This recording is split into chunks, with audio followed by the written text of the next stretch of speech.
Assalamualaikum warahmatullahi wabarakatuh. Semangat pagi Ananda Solih dan Solihah semua. Apa kabarnya hari ini, Nak? Semoga Ananda Solih dan Solihah semua selalu sehat dan tidak kekurangan suatu apapun. Amin, amin, ya robbal alamin. Ananda yang solih dan solihah, alhamdulillah kita kembali ke materi yang kita tunggu-tunggu, yaitu materi Sirah Nabawiyah. Hari ini Allah masih memberikan kita kesempatan untuk belajar bersama kisah Rasulullah di fase berbuah Hira, yaitu di rentang usia 37 hingga 40 tahun. Anak-anakku yang solih dan solihah, sebelum kita memasuki materi, yuk kita lafalkan bersama yel-yel kita, di mana yel-yel ini selain untuk dijadikan penyemangat, juga kita terapkan. Ucapan kita betul-betul kita laksanakan bahwa Rasulullah itu harus kita ikuti. Kita jadikan teladan yang baik, dan kita harus selalu bersolawat kepadanya. Dan dengan mempelajari sirah, kita juga bisa dengan mudah menjalankan sunnah-sunnahnya. Siap semua ya Nanda Solih dan Solihah? Satu kata untuk Rasulullah, tiba. Dua kata untuk Rasulullah, uswatun hasanah. Tiga kata untuk Rasulullah, sallallahu alaihi wasallam. Empat kata untuk Rasulullah, pelajari sirahnya, jalankan sunnahnya. Alhamdulillah, Ananda yang solih dan solihah, sebelum kita memasuki materi, apakah Ananda solih dan solihah ingat Rasulullah di usia berapakah menikah dengan Khadijah?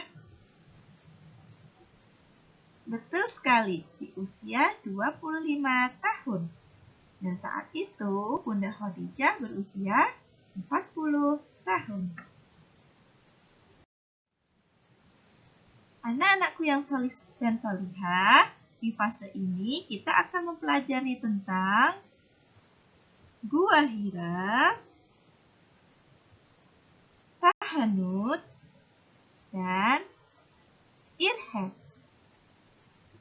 Sudah siap solih dan solihah? Mari kita perhatikan dengan sungguh-sungguh.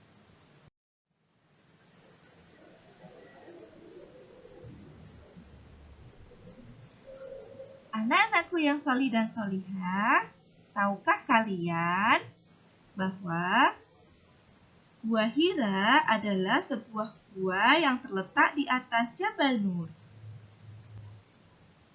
Jabal Nur adalah sebuah gunung di kota Mekah yang digunakan oleh Rasulullah untuk menyendiri selama 3 tahun.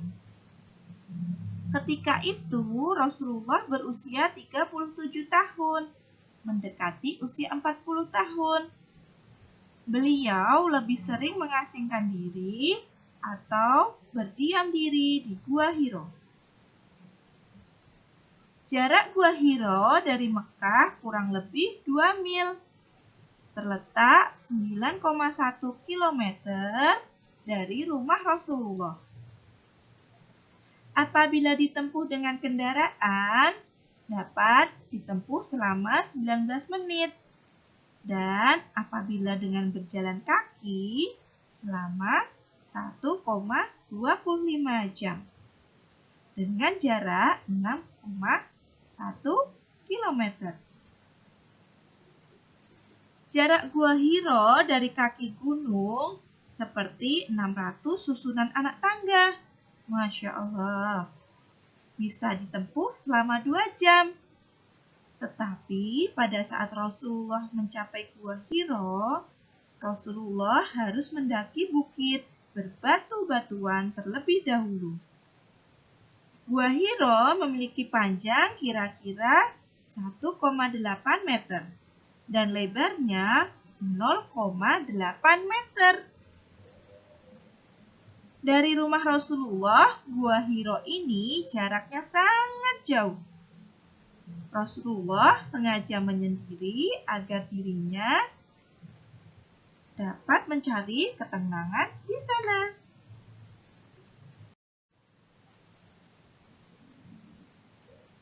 Nah, anak-anakku yang solih dan solihah, kita saksikan kondisi geografis tentang Gua Hiro. Yuk kita perhatikan, Nak.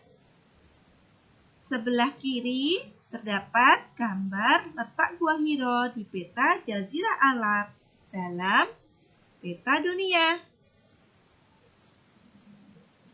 Selanjutnya, Jabal Nur pada peta Jazirah Arab. Kemudian, Jabal Nur, tempat di mana Gua Hiro berada. Selanjutnya, ini merupakan posisi yang lebih dekat dari gambar Gua Hiro. Kita perhatikan ya Nanda Solih dan Solihah. Masya Allah. Berikut ini adalah gambar Gua Hiro pada Jabal Nur. Di dalamnya sangat sempit dan tidak luas. Memiliki panjang 1,8 meter dan lebarnya hanya 0,8 meter.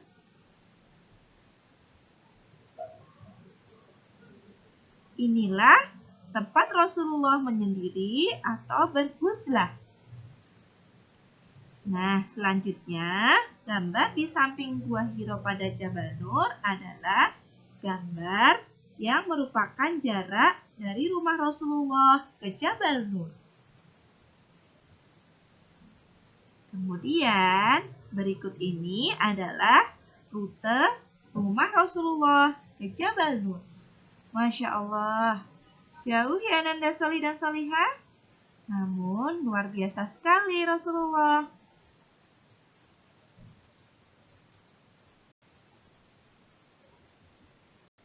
Nah, anakku yang solih dan solihah, selanjutnya kita akan membahas tentang tahanut.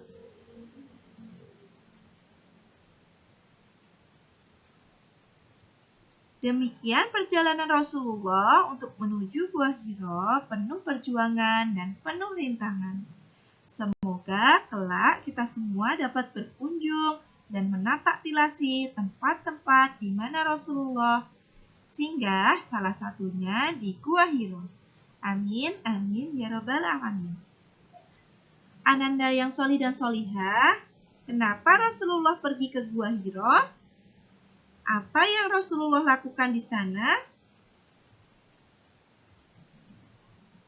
Karena gelisah dengan kondisi masyarakat Arab saat itu, Rasulullah melakukan tahanut. Tahanut adalah tradisi yang biasa dilakukan oleh masyarakat Hijaz sebelum datangnya Islam, di mana mereka selama berhari-hari dalam setiap tahunnya mengasingkan diri dari masyarakat untuk menempa nafs. Nah, Rasulullah banyak menghabiskan waktu untuk memikirkan kebesaran alam. Beliau juga memberikan makan kepada orang-orang miskin yang datang kepadanya.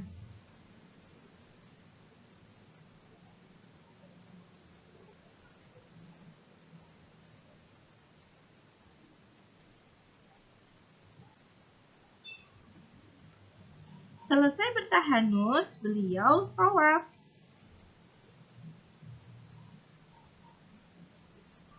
Semakin hari, kemudian beliau bermimpi melihat fajar subuh, terutama di bulan Rajab dan Ramadan. Jadi, hal ini dilakukan Rasulullah selama 3 tahun.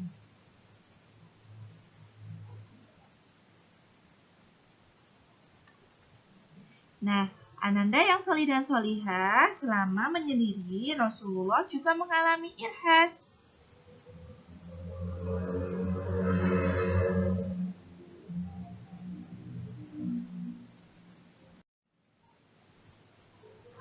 Nah, apa itu irhas?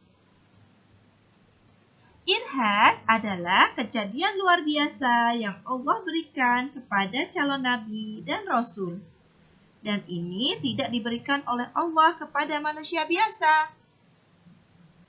Apa saja yang dialami oleh Rasulullah? Yang pertama, awan menaungi ketika Rasulullah berjalan.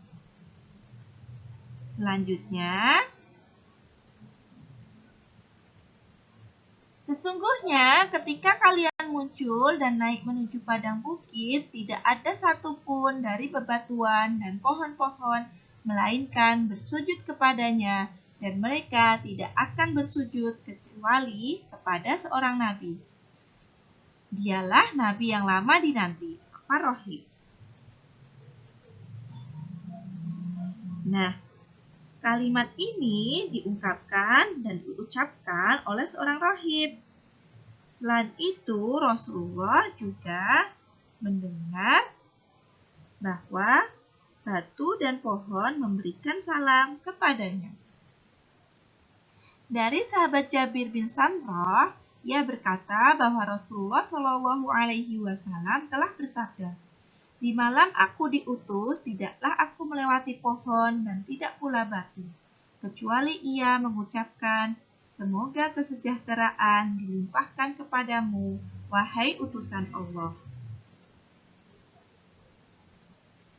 Nah, Ananda yang salih dan solihah, dua peristiwa di atas merupakan ibhas atau kejadian luar biasa yang diberikan oleh Allah kepada Nabi dan Rasul. Masya Allah, betapa banyak keajaiban yang Allah berikan kepada seorang yang kelak menjadi utusan Allah.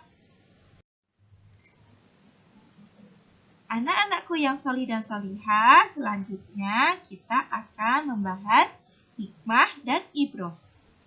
Yang pertama yaitu, sesungguhnya pemuka agama Yahudi dan Nasrani sudah mengetahui kedatangan Muhammad sejak beliau belum diutus. Mereka mengetahui dari pengabaran kitab suci mereka, yaitu Taurat dan Injil.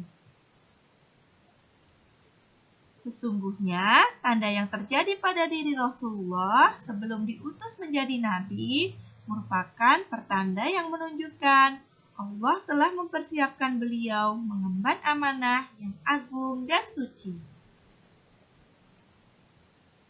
Yang ketiga yaitu pembuktian dan pengukuhan bahwa mimpi yang menjadi kenyataan adalah satu dari 46 tanda-tanda kenabian. Sebab dari wahyu Allah yang turun selama 23 tahun, 6 bulannya berupa mimpi.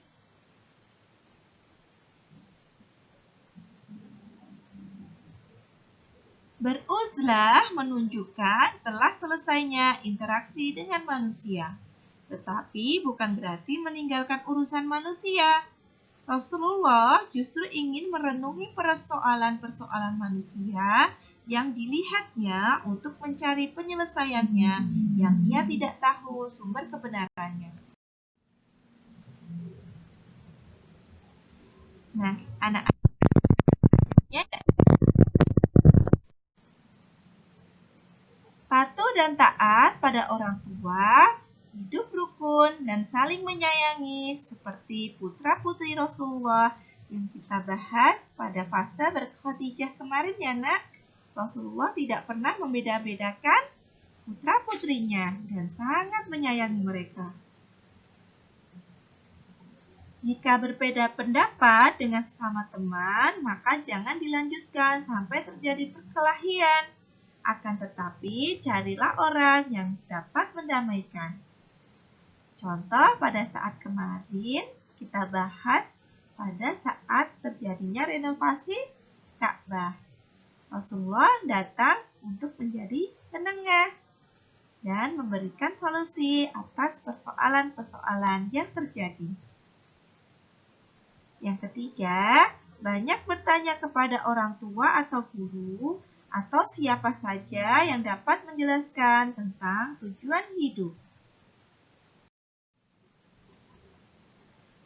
Alhamdulillahirrabbilalamin, anak-anakku yang solih dan solihah, pada hari ini kita telah menyelesaikan pembahasan materi Sirah Nabawiyah tentang fase Rasulullah saat bergua Hiro. Nah, Anak-anakku yang salih dan salihah, semangat selalu ya nak untuk mengikuti apapun yang dicontohkan Rasulullah dan menjadikan Rasulullah sebagai uswatun hasanah, dan kita selalu bersolawat kepadanya ya nak, dan selalu mempelajari sirah serta menjalankan sunnah-sunnah dari Rasulullah. Kita ulangi lagi yel-yel kita bersama ya nak. 1 kata untuk Rasulullah, i'tiba. 2 kata untuk Rasulullah, uswatun hasanah. 3 kata untuk Rasulullah, sallallahu alaihi wasallam. 4 kata untuk Rasulullah, pelajari sirahnya, jalankan sunnahnya. Wassalamualaikum warahmatullahi wabarakatuh.